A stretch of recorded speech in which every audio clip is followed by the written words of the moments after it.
Hey guys, I will go through this as quick as possible as I'm looking. It's 8:15 on my computer. I'll try to finish this up by 8:30, so you guys have plenty of time to do the work and then hop on GimKit. Okay. So today we are looking at the impact of World War II at home, and a lot of these things are going to be kind of repeat from stuff we saw during World War One. And you guys will remember that later when you answer the bell ringer because there are a lot of similarities between World War One and World War Two as far as the response from the American people. Okay, so during this time, many Americans are buying Liberty bonds. Okay, to help the government raise money for the war. Which remember, what was the incentive for people buying Liberty bonds outside of it being, a patriotic sense of duty? Well, um, people would get money back with interest if they bought these Liberty bonds. Okay. Also, rationing is a thing now, again during World War II. This time though, it's a little more organized because the government is giving everybody like ration cards for things like butter and meat and gas and things of this nature. You see right here, it's a gas ration card. It kind of cuts off at the bottom, but like they would put the card, they give it to the people, and then when you went to the gas station, they punch a hole in it, and that would signify that you got a certain unit of gas that particular week or month, whatever. And once you exceeded that amount, too bad, too sad, you couldn't get any more. Okay, so this is going to hinder people's ability to travel greatly in the United States because we have to save gas for the military planes and tanks and everything that's overseas or in the Pacific. This even impacted the Kentucky State High School State Basketball Tournament. Interestingly enough, in 1942, 1943, they reduced the number of teams from 16 to 4 because they didn't want everybody traveling up to Lexington because, again, it was all about saving gas. This right here, I love this picture. So you notice there's a lot of things going on in this picture. The top part is like an army convoy, that are crammed in this army truck, and it says they do it, so can we carry more to win the war. So what is this calling on people to do? Okay, what is this calling on people to do? Well, it's calling on them to carpool. Okay, ride together to work or other places in order to save gas. And it's like, like our soldiers are risking their lives overseas and they have to ride like this. You can ride to work with a bunch of people. They're risking their life. You just have to ride to work with your annoying neighbor. That's pretty easy decision. Obviously, women play a big role in World War II, just like they did during World War One on the home front. Okay, many of you guys probably saw this last year at World Civ. This poster, or even if you didn't see it in class, it's a pretty famous poster of Rosie the Riveter. Okay, and Rosie the Riveter like symbolized like the working woman, right? And how they can do it. They have the ability to do these jobs in the factory and help propel the United States to victory. So many women do enter the workforce again during World War II. Obviously, most of the young men especially are off fighting in the war, so the women have to step up and fill that void. And like I said, Rosie the Riveter is kind of the symbol, okay, of like, okay, what are we going to do to help win this war? And that is work in the factories and do the jobs. Okay. Now, we have to talk about this. All right. Just to reiterate, the New Deal did not end the Great Depression. Okay. Sorry, that was for if any of y'all have fallen asleep in these first 5 minutes. But it did not end the Great Depression. The New Deal was kind of like a band aid, okay? Like, obviously the Great Depression and inflicted all kinds of issues onto our society, whether that was hunger, homelessness, unemployment, whatever. Okay, we had a whole plethora of issues. The New Deal helped, obviously, by giving people jobs and funding that they needed to better their lives and get money back into the economy. But World War II is what actually really, really impacted the economy. And what do I mean by that? Well, think about it. Okay. All these countries around the world are needing all these goods. Now, yes, we had the early neutrality acts. That is true. We weren't trading a lot at first. But after the rise of Hitler, we begin to trade more and more with some of the nations that are at war, okay, such as Great Britain and France, especially after Germany invades Poland on September 1st, 1939. Okay, so factories in the United States start to mass produce all of these weapons, vehicles, whatever is needed to meet the war. And obviously, this accelerates after the United States itself enters the war. And why is that significant? It's giving the people a job, okay? But B, you're mobilizing and using these factories that have literally been collecting dust for almost a decade because it was the Depression in the 1930s. And so now you go from these factories not even being open to now they're operating 24/7. And they're churning out goods after goods after goods after goods after goods. And by the middle of World War II, of the United States' involvement in World War II, the United States is producing more goods than Germany, Italy, and Japan combined. That is the industrial firepower of the United States at this point. And you got to think about it like this, too. Okay. So unemployment, like I said, goes down. Our GDP skyrockets, which remember, gross domestic product reflects like the value of a country's economy. In other words, like how much in dollars and goods and services is a country producing in a given year. And during this time, look at this: $88 billion in 1939. So when World War II really escalated with Germany's invasion of Poland, to 1944, our GDP hops from 88 billion to 135 billion. That is a insane growth rate. Okay, and then even better yet, an even better indicator: 1 in 4 Americans in 1939, or 25%, is unemployed. 5 years later, that number is down to 1%. Pretty much everybody is working, or if they want to have a job at this point, they have the ability to have a job because the demand with World War II going on is so high. Also, think about this. Think about like the post-war effect. It's because some economists were worried that the United States economy was going to fall off a cliff, which is kind of justified, right? The whole boom was centered around the war. The second that the war is over, there's a concern that the economy is going to go back into a recession. Well, but think about this. The United States competitors, okay, in the world economy, Japan, France, Britain, and that's just naming a few, Germany, they are not in a position to churn out things as fast as the United States. They don't have quite as much resources as the United States, obviously, because being smaller in size. But B, okay, the other part of this is you got to think outside of Pearl Harbor, no battles took place in the United States during World War II. And so you think about that, okay, all these factories in like Germany and France have been affected by the fighting. And if it's not the factories, it's the roads and getting goods and getting resources and transporting all those goods and resources. That's all, it's just a logistical nightmare. And so the United States, we still have our factories, we have a working force already in place, and not only that, but our infrastructure is still there. Okay, so because of all those factors, the United States is going to emerge as a dominant power after World War II. A, because we helped win the war, but B, our economy is firing on full cylinders. Okay, all 4 cylinders. Now, this is kind of a clever pun. Look, set them on their axis.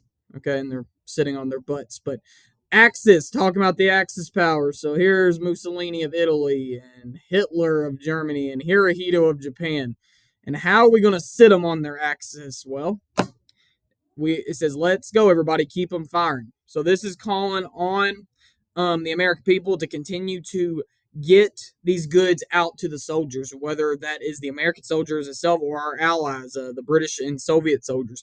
Because at this time, yeah, we had kind of had a little touch and go with the Soviet Union as far as conflicts at this point, but we got together and realized that, okay, we got to take down Hitler first. We got to take down Hitler first in Germany. Okay.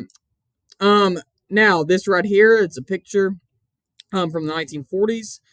I had a lot of people in class guess what this is. You will not believe what this is, but it is. You don't have to write this down, by the way, but Fort Campbell was actually built during World War II. And the reason why they picked the location for Fort Campbell in the middle of nowhere in Kentucky and rural Kentucky and Tennessee is because the landscape and geography of the area resembled very much so what the American soldiers would be seeing in Europe. Okay, it resembled the landscape of like Germany and France. Okay, but during the war, World War II itself, many German POWs were actually housed at Fort Campbell. So German soldiers who had been captured overseas were actually brought here, and they like worked the land and everything around Fort Campbell. During the Cold War, we're about to start talking about that. Fort Campbell had a third of the country's nuclear weapons, which is kind of terrifying. And if you think about it, because during the Cold War, these nuclear war tensions and escalations between us and the Soviet Union, aka Russia, Fort Campbell was on the Soviets' list to attack in the event of a nuclear war. Like they would strike Fort Campbell because that's where like a third of our nuclear weapons were. Um, but this is here today. It's known as the birdcage. There are many different ways to get into, but it was an underground bunker where they held all of these nuclear weapons at Fort Campbell in the late 40s, 1950s, and up till 1965. So play ball. Let's talk about baseball. It's baseball season right now. So World War II is going on, and you would think that FDR, the president at this time, would be like, we don't need to be playing baseball. We got bigger fish to fry. And the Major League Baseball commissioner reaches out to him and asks FDR. He's like, okay, do you want us to keep playing? And FDR, you don't have to write this down either, says yes. He feels like it would be great distraction, right? It'd be something positive for the American people to really sink their teeth into rather than just looking at the newspaper or listening to the radio and hearing all about the death and devastation that's going on in Europe and the Pacific. It's like, oh, now I can follow my favorite team, or maybe it's even a morale boost for soldiers, right? They don't get a lot of news on the front lines, but occasionally they may be able to hear a thing or two about their favorite team. Which those of you who are St. Louis Cardinals fans, okay, so they kept playing the Major League Baseball games. The Cardinals won 2 World Series during World War II in 1942 and 1944. So for that, if you're a Cardinals fan, we can thank FDR indirectly for 2 of those World Series. But now we got to talk about African Americans during World War II. Okay, you will have to know this for your tests. So many African Americans during this time start something known as the Double V campaign. And you got to think, okay, what does the V stand for? Well, in a war, what are you trying to achieve? FDR, in his date, which will live in infamy speech after Pearl Harbor, where he's encouraging the United States to go to war, he said, we will press on until we achieve absolute victory. And that's what the Double V campaign is. So what victory are we talking about? How could, like, in the victory, like defeating the Nazis, because that's only one victory. So what's the second victory? Well, think about what it's like in the United States for African Americans during this time. We kind of hip-hopped around with the Civil Rights Movement because, I want to talk about civil rights during Black History Month during February. But we are not to the Civil Rights Movement yet in the 50s and 60s. This is the 1940s. So there's still a lot of racism and prejudice in the United States. So the Double V campaign is a double victory for African Americans. So it says victory at home and abroad. So African Americans want American victory abroad. They want the United States to win the war. Take down Japan, take down Germany, get Italy out of the war. But they also want to get rid of racism and prejudice in the United States. So that is the Double V campaign right here. Okay. Now here's a video of the Tuskegee Airmen. I'll let you guys watch that on your own time. It's really good. If you want to go back and watch it, it's just like 2 minutes long. But the Tuskegee Airmen, which, if you recall, Tuskegee, Alabama, refers to the Tuskegee Institute down there. Who was the African American that was like really big on like job creations and life skills for blacks and all of those things? He was big on blacks getting like vocational education. And that was Booker T. Washington, who created Tuskegee Institute. And so during World War II, Tuskegee is the training grounds for all of these African American pilots, which at the beginning they really didn't get a chance. But later in the war, as the United States is moving in throughout Europe and closing in on Berlin to get the Germans to surrender, the Tuskegee Airmen are the group that protects the United States offensives as they close in. Okay, so as they're closing in on Berlin, and the American Air Force is involved with these fighter jets, the Tuskegee Airmen are kind of clearing the way for them. So their bravery is huge. and they were the first African American airmen in U.S. history. And what did that lead to happening? Don't have to write this down. But in 1948, President Harry S. Truman issues Executive Order 9981, which basically desegregates the military and integrates the military. Because look, it says there shall be equality of treatment and opportunity for all persons in the armed services without regard to race, color, religion, or national origin. Basically, the military units are now going to be fully inclusive and integrated. Okay. Moving on. Oh, Navajo code talkers. Okay. So we talked about the Battle of the Atlantic, how after we deciphered the German code, how we were able to know where the U-boats were, and how that ultimately propelled the United States to victory in that, and opening up the shipping lanes across the Atlantic Ocean from the United States to Europe. But we actually came up with a very creative way to encrypt our communications and make sure that the Japanese could not figure it out. So the United States military decided to bring in Native Americans who were fluent in both English and the Navajo language. And so whenever they communicated on the radio, like the language would, like they would talk in Navajo, but like the Navajo language would like represent like an English letter. So like the word for ant was the letter A in English. And you're like, okay, why choose Navajo?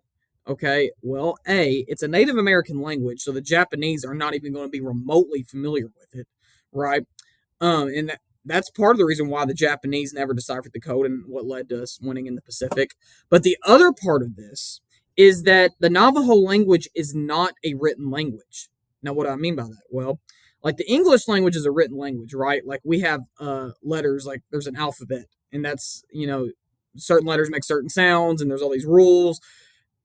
It's something that you can learn, not easily, but there's like, it's like you have a book, basically. Like you have a foundation of how to learn. The Navajo language, the way you learn it is by listening to it, like growing up around it, being exposed to it. There's no easy way to learn it because it's not like necessarily written down. It's just like this word is this word, and this, in English, and it's simple as that.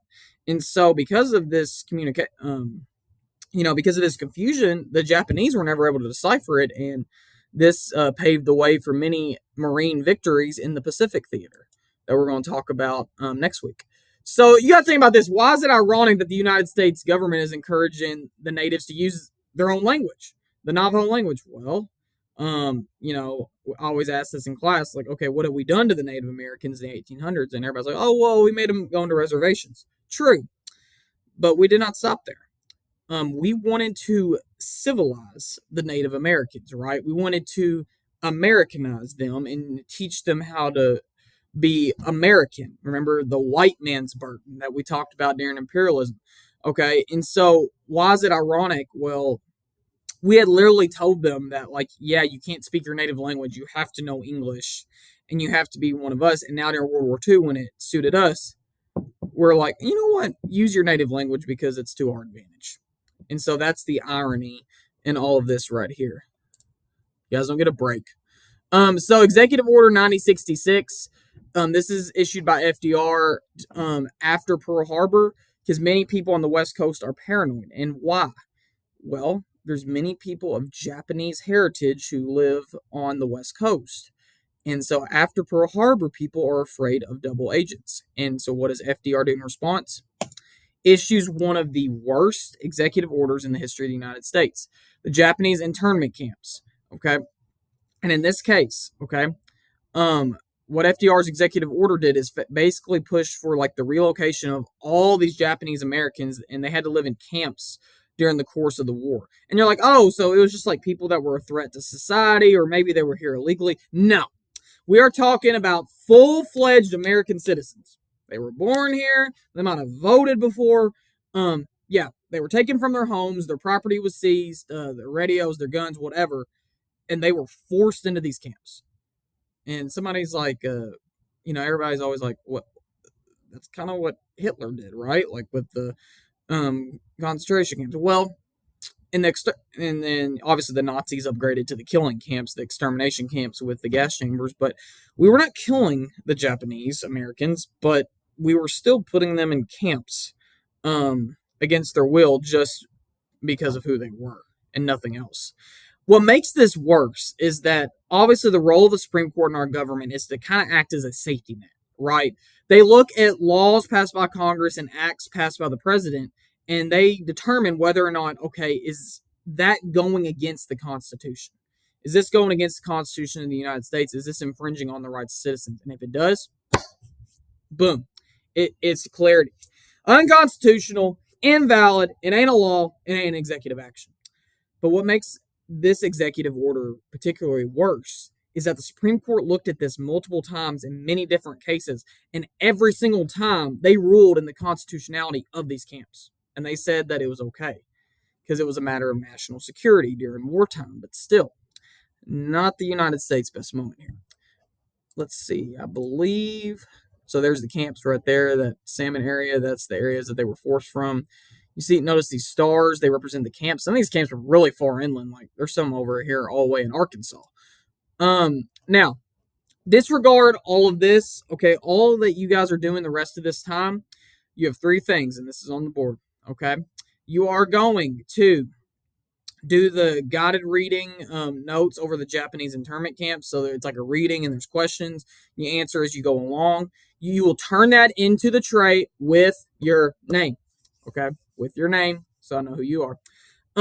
After that, don't worry about the notes. Hang on to your notes. Okay. I don't want to lose your notes. So just the reading. Okay. Then two, you do bell ringer, the bell ringer that was posted for today. Okay, just to kind of it'll serve a purpose, two purposes. It will reflect back on World War One, but also reminds you that there are similarities between World War One and World War Two. And lastly, you have a GIM kit posted in Google Classroom. And before you're all like, oh, me, A, I might be taken for a grade. You never know. But B, if you're in the top 7, I will give you some type of reward. And you're like, oh, that's just candy. Well, I got some other things too. I got some cookies and like this little bag and all kinds of things. Okay. So that's your incentive to do work. Okay. Once you get finished with that, once you reach your cash goal on the GIM kit, the fishing, you are done for the day. But just please keep it down. Be respectful. Just do what's right.